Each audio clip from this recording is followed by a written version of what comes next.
Pemirsa, 3 bocah di Tangerang, Banten tenggelam ketika tengah asik bermain di kolam bekas galian pasir saat hujan.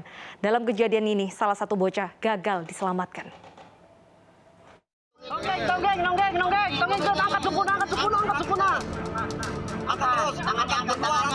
Inilah detik-detik evakuasi bocah perempuan siswa kelas 5 sekolah dasar yang tenggelam di kolam bekas galian pasir di kota Tangerang. Lagi hujan-hujan, hujan gede. Warga setempat langsung berupaya memberi pertolongan pertama kepada korban yang kritis akibat tenggelam. Kejadian bermula saat ketiga bocah malang tersebut berenang di kolam bekas galian saat hujan. Tidak menyadari kedalaman kolam, bocah-bocah tersebut pun tenggelam. 3 tahun yang lalu memang kawasan ini juga ada yang tenggelam juga. Ini galian pasir kan beberapa titik sangat dalam dan ini bukan tanah warga, tanah pengembang. Tapi untuk melakukan usaha-usaha preventif tidak harus nunggu pengembang kapan gitu. Saya mohon Pak RT kerja bakti dengan warga untuk keselamatan anak-anak kita lah ya. 2 korban selamat dirawat di Rumah Sakit Kota Tangerang.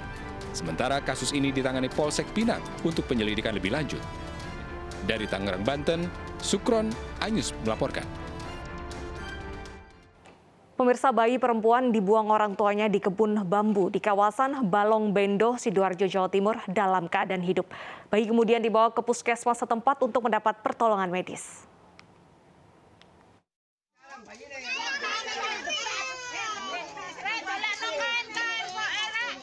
Dalam rekaman video milik warga di Dusun Lowong, Desa Sumo Kembang Sri, Balong Bendo, Sidoarjo, menemukan bayi perempuan di sebuah kebun bambu. Bayi perempuan yang diduga dibuang orang tuanya ini ditemukan warga dalam kondisi masih hidup lengkap dengan ari-arinya. Oleh warga, temuan bayi perempuan dalam kondisi hidup langsung dilaporkan ke polisi dan dievakuasi ke puskesmas setempat. Ditemukan seorang bayi perempuan yang masih dalam keadaan hidup dan masih tali pusarnya masih menempel.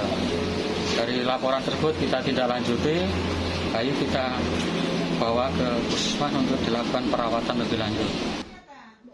Hasil pemeriksaan medis, bayi perempuan yang dibuang orang tuanya ini dalam kondisi sehat. Kasus penemuan bayi perempuan kini masih ditangani tim Reskrim Polsek Balong Bendo, Sidoarjo, Jawa Timur. Dari Sidoarjo, Jawa Timur, Pramono Putra Anyus melaporkan.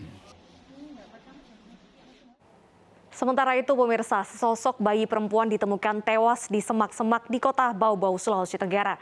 Bayi malang tersebut diperkirakan baru saja dilahirkan, sebab saat ditemukan ari-ari bayi masih menempel di tubuhnya. Ini kapal. Bayi malang ini ditemukan warga yang sedang menjerat ayam di semak-semak di lingkungan Batu Mali, kota Bau-Bau, Sulawesi Tenggara. Saat ditemukan, jasad bayi ini hanya berselimutkan sarung tipis dan sekujur tubuhnya dipenuhi semut. Warga langsung melapor kepada pihak berwajib. Bayi malang ini dibawa ke Rumah Sakit Umum Daerah Kota Bau-Bau untuk diidentifikasi. Awal kejadian, saya mau pergi cari lahan untuk pasang jerat ayam. Pas masuk, saya sudah lihat kain-kain. Pas saya periksa, sudah kelihatan hari-harinya di kantong plastik hitam. Pas sudah kelihatan hari-harinya, saya lapor temanku pulang ke kampung, lapor teman untuk cek kembali. Pas sudah cek kembali, kita lihat buka itu kain selimut bayi sama kain tidur. Ternyata ada wajahnya anak bayi. Jadi warga itu di sana biasa pasang jerat ayam hutan. Kemudian pada saat dia berjalan, ditemukan kain bayi, di dalamnya ada bayi yang dinyatakan sudah meninggal dunia. Hingga kini pihak kepolisian masih memburu orang tua pembuang bayi. Dari Kota Bau-Bau, Sulawesi Tenggara, Andi Eba Anyus melaporkan. Pemirsa, bayi yang terlahir tanpa tempurung kepala di Kabupaten Sukabumi, Jawa Barat meninggal dunia. Neng Syifa bertahan hidup hingga 9 hari setelah dilahirkan.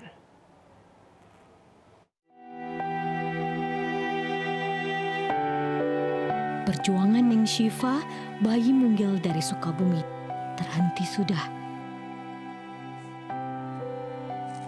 Ia menghembuskan nafas terakhirnya tadi malam setelah bertahan hidup selama 9 hari. Sebelumnya ia telah diperiksa kondisinya dan dimasukkan di dalam inkubator.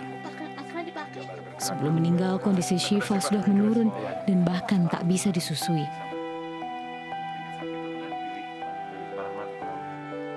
Neng Syifa yang lahir pada 24 Agustus 2021 lalu menderita anensefali, terlahir tanpa tempurung. Kelainan ini memang tak terdeteksi pada awal kehamilan. Gejala kelainan disebut baru muncul saat bayi menjalani USG di usia 7 bulan. Dari Sukabumi, Jawa Barat, Budi Setiawan, Indra Firdaus, iNews melaporkan. Ya pemirsa, di Sukabumi sendiri sudah terjadi 3 kasus bayi yang terlahir tanpa tempurung kepala. Lalu apa itu anensefali? Apa penyebabnya dan bagaimana mendeteksinya? Kita akan membahasnya bersama dengan dokter spesialis anak, Dr. Andreas. Selamat siang, Dr. Andreas. Selamat siang. Baik, dokter mungkin bisa dijelaskan terlebih dahulu sebenarnya anensefali itu bagaimana, dok? Ya, jadi anensefali ini adalah kelainan yang dibawa sejak lahir dikarenakan adanya kegagalan penutupan pada kita sebutnya itu tabung saraf yang biasanya terjadi di minggu pertama sampai minggu keempat kehamilan. Nah, karena kegagalan penutupan tadi yang bisa membentuk otak, tulang belakang, dan juga tempurung kepala. Nah, inilah karena terjadi kegagalan, akhirnya salah satunya bisa otaknya tidak terbentuk sempurna dan juga tengkoraknya tidak tertutup. Nah, ini biasanya terjadi karena gangguan kromosom atau gen. Baik, berarti ada faktor genetik juga ya, dok? Benar. Lalu apakah itu bisa dideteksi oleh ibu bayi tersebut? Ya, seharusnya bisa. Jadi kan setiap ibu hamil itu melakukan controlling. Nah, kontrol ke dokter kandungan atau ke bidan untuk melihat nih perkembangan si janin. Seharusnya di minggu ke-12 sampai minggu ke-14 ketika terdapat kelainan anensefali itu sudah bisa dideteksi. Nah, jadi kalau misalnya ini katanya baru di 7 bulan ya kasusnya. Betul. Jadi ini cukup terlambat gitu. Nah, tinggal dilihat nih riwayat pemeriksaan rutin pada ibu hamil ini apakah baik atau tidak. Oke, selain faktor genetik, apakah faktor gizi dari ibu terhadap bayi di dalam kandungan ini juga berpengaruh?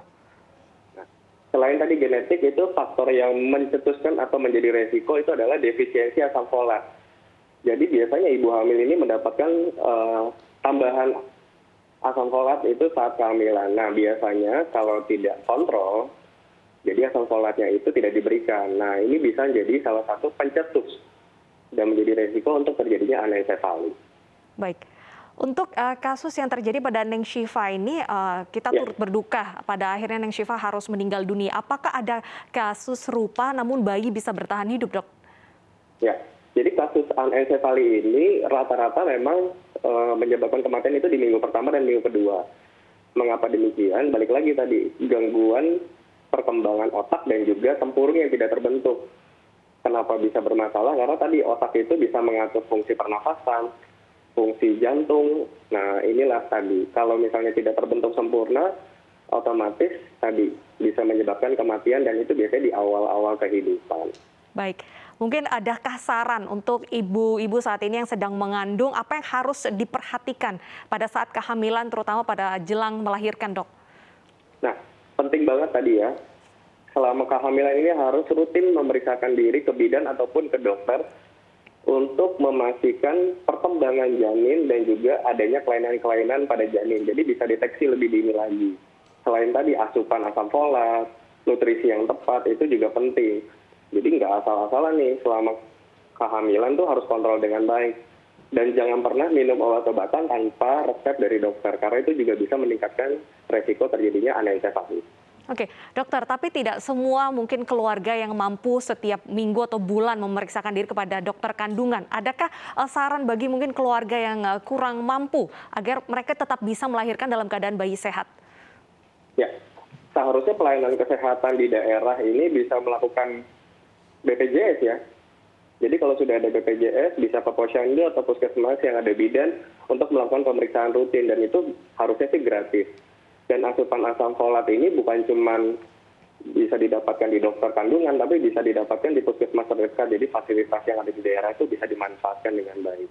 Baik, jadi pemerintah juga harus berpihak kepada mereka yang mungkin lemah dari sisi ekonomi agar tetap bisa melahirkan dengan sehat. Terima kasih Dr. Andreas atas sarannya, semoga ini bisa diaplikasikan oleh ibu-ibu yang sedang mengandung. Terima kasih sudah bergabung di News Siang. Pemirsa, usai jeda berikut kita memiliki informasi terkait dengan seorang warga mengamuk dan menyerang kepala desanya sendiri di wilayah Jombang, Jawa Timur. Tetap bersama kami.